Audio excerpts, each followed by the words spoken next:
Today, we're going to be talking about caregivers, but not just about the caregiver, but actually where they work. So, how do we make caregiver friendly workplaces? One of the things I think that we forget about as caregivers is how important the support that we receive in our place of employment is to us and our children. Because I think that a lot of us, we tend to not share information from our private life when we go to work. We might be afraid of how it will be viewed, or, oh, she's complaining again, or, oh, he wants another day off.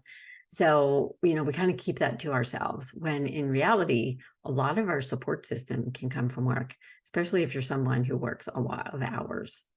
So we, want our workplaces to be as supportive as they can. So not just for when we're there, but for our overall well-being, whether we're at home, out in the community, or while we're at work.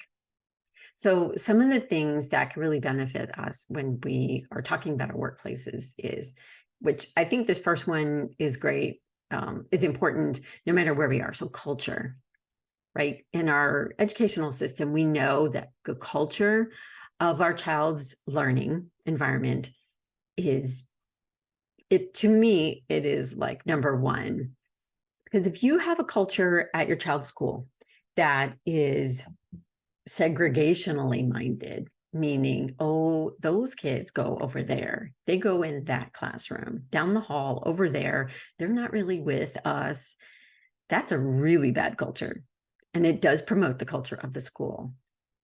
So it's, if you see schools that has a principal, for example, that is very inclusively minded, like how can we bring all children together, learning in the same environment, engaging in the same activities, going on the same field trips, that develops an incredible culture at that school that seeps into every fiber of its being, including when the kids go home and they bring that culture home. So the same thing that we see in our schools where the culture comes from the top, the same thing is in the work environment.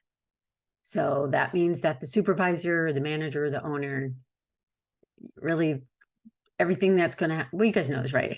In your workplace, it is the boss that really guides so much, but it's not just about your duties. It is about the culture and the acceptance that you might feel as a caregiver within that environment. Given that a lot of people don't share with their supervisors their own personal situation because they might be afraid of feeling less valuable, or that the company isn't going to allow you to take certain times off, things like that.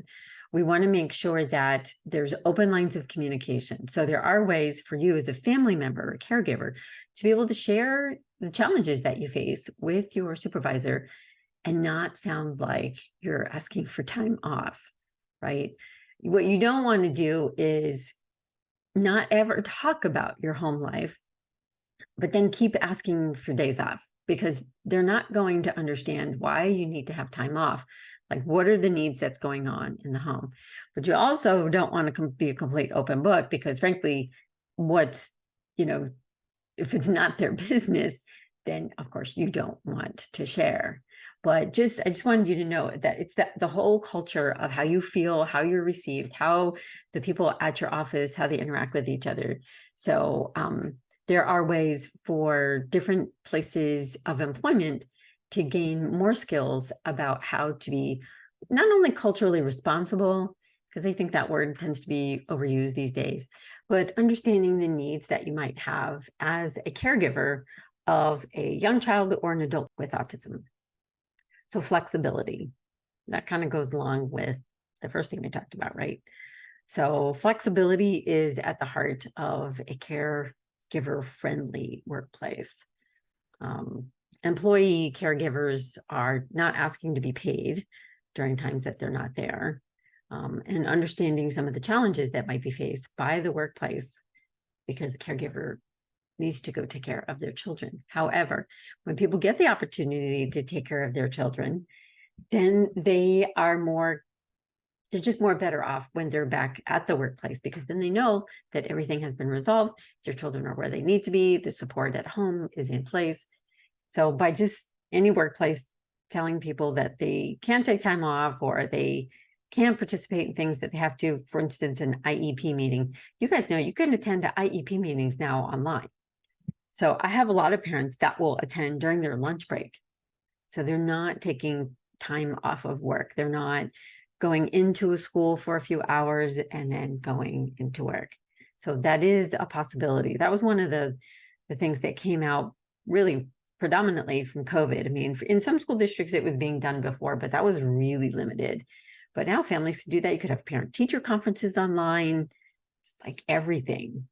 In some areas of the country, they have cameras in classrooms.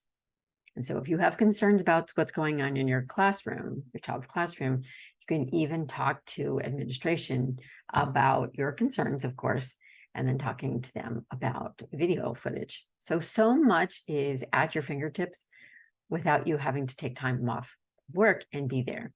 There's also a lot of families who are exercising their right to have private people, so private therapists and such, go into the classroom. And that's a really good way to be able to know what's happening without you having to take time off of work. Benefits, caregiver support programs, policies, benefits. You want to talk to your HR person at work to find out, about your insurance plans, what it's going to cover. Don't just make the assumption that your insurance is going to cover, say, your child's therapies. You want to meet with your HR person and talk to them specifically about what it covers, what it doesn't, and if it doesn't cover some of the therapies for your child, you want to ask them why, because there's quite a few pieces of legislation in this country that require coverage of different types of interventions for kids with autism. So you want to know if you've been denied, why you've been denied. And for those of you who are a workplace representative, want to just be cognizant that when people don't have insurance coverage for their young child or the adult that they might have living with them at home, it causes all kinds of stress because everybody knows that the price of healthcare is off the chain. And so it can most definitely cause a lot of anxiety. And when we're anxious, we're really not paying attention to what we should be paying attention to. And what we're talking about today is the place of work. Communication. So having open and consistent communication is really critical to any type of employer-employee relationship, so that everybody's aware of the different supports that are out there and how to take advantage of them. The Autism Society of Florida has a monthly parent support group. Actually, we have two. So we have one that is the first Tuesday of each month. That one is for all parents. And then we have another one that is for military support. It's a military parent support meeting. And that one is, you don't have to be active military. You can be veteran, basically anything related to military. And we created that one particularly because we had so many families that deal with very specific challenges when you're employed by the military, right? And so the person who runs that group is a veteran.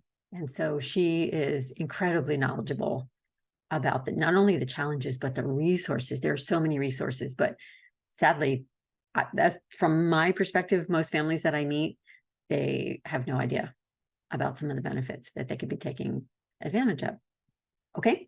All right. So thank you guys for joining me. I hope that you got something out of this. And I hope that you will check out our website at autismfl.org. If you need us, you can contact us at info@autismfl.org.